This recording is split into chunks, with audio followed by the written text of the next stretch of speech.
एक बार की बात है जब धर्मराज युधिष्ठिर भगवान श्री कृष्ण से रमा एकादशी व्रत की महत्वता और उससे जुड़ी पौराणिक कथा के बारे में पूछने लगे। तब भगवान श्री कृष्ण ने धर्मराज युधिष्ठिर को बताया कि कार्तिक महीने की कृष्ण पक्ष की एकादशी को रमा एकादशी का व्रत किया जाता है। यह व्रत हमारे सभी पापों का नाश करता है। धर्मराज युधिष्ठिर ने भगवान श्री कृष्ण से इस कथा को सुनने की प्रार्थना की। तब भगवान श्री कृष्ण ने कहा, ठीक है, मैं आपको यह कथा सुनाता हूँ, आप इसे ध्यान पूर्वक सुने। भगवान श्री कृष्ण कहते हैं, हे धर्मराज, प्राचीन समय में मुचुकुंद नाम का एक राजा राज करता था। उस राजा की मित्रता देवराज इंद्र, मृत्यु के देवता यम, धन के देवता कुबेर एवं वरुण देव और विभीषण से थी। उस राजा की एक पुत्री थी जिसका नाम चंद्रभागा था। राजा ने अपनी पुत्री का विवाह चंद्रसेन के पुत्र शोभन के साथ किया था। एक समय जब शोभन ससुराल आया हुआ था, तब उन्हीं दिनों जल्द ही रमा एकादशी का व्रत भी आने वाला था। शोभन शरीर से दुबला पतला था और उसे भूख बर्दाश्त नहीं होती थी, लेकिन राजा ने पूरे राज्य में यह घोषणा करवा दी थी कि एकादशी के दिन किसी के भी घर खाना नहीं बनेगा और ना ही कोई भोजन करेगा। राजा की यह घोषणा सुनकर शोभन चिंता में पड़ गया और अपनी पत्नी से जाकर बोला, चंद्रभागा, मैं तो भूख बर्दाश्त नहीं कर सकता। तुम कुछ ऐसा उपाय करो जिससे मेरे भोजन का प्रबंध हो सके, अन्यथा मैं बिना भोजन के मर जाऊंगा। चंद्रभागा ने कहा, स्वामी, मेरे पिता के राज्य में एकादशी के दिन कोई भी भोजन नहीं करता। इंसान तो छोड़िए, इस राज्य में एकादशी के दिन किसी जानवर को भी भोजन नहीं दिया जाता है।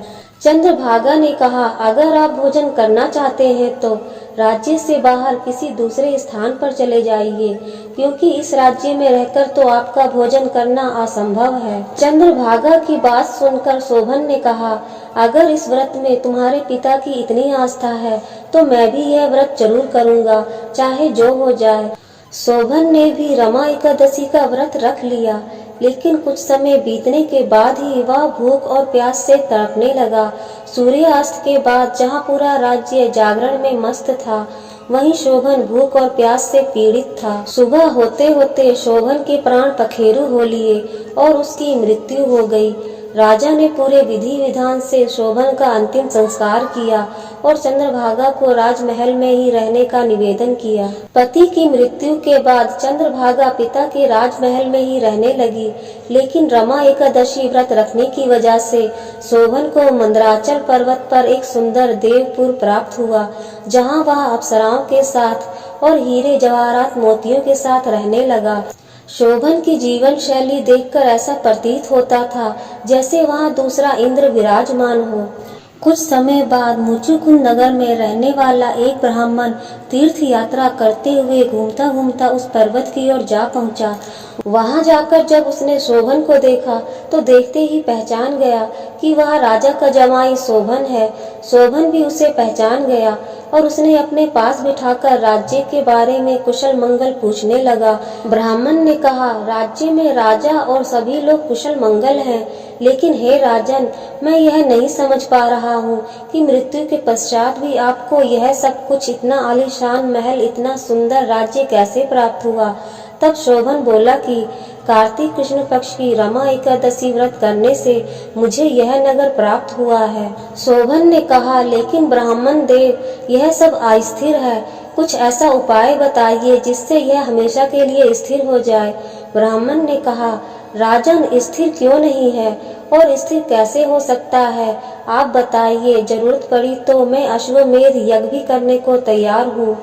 शोभन ने कहा, मैंने पूरी श्रद्धा से रमा एकादशी व्रत किया था, इसी वजह से मुझे यह राज्य प्राप्त हुआ, लेकिन अभी तक मेरी पत्नी चंद्रभागा को इसके बारे में कुछ नहीं पता है, इसलिए यह सब अस्थिर है।